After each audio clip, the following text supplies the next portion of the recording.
Totoo nga bang pwede ring mag-positive sa pregnancy test ang mga kalalakihan? Tara, let's prove it!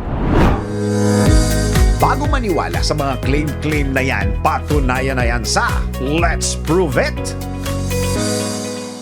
Noong 2012, nagkaroon ng balita patungkol sa lalaking nag-positive sa pregnancy test at nalamang may cancer pala siya. Ngunit posible nga bang mangyari ito? Tara, let's prove it! Ayon sa Healthline.com na ang paggamit ng pregnancy test sa testicular cancer ay nakakatulong dahil nadedetect nito ang hormone na kung tawagin ay Human Gonadotrophin o HCG, ang hormone sa dugo at ihi na ipinuproduce ng developing placenta o ang hormone sa dugo at ihi na ipinuproduce ng developing placenta.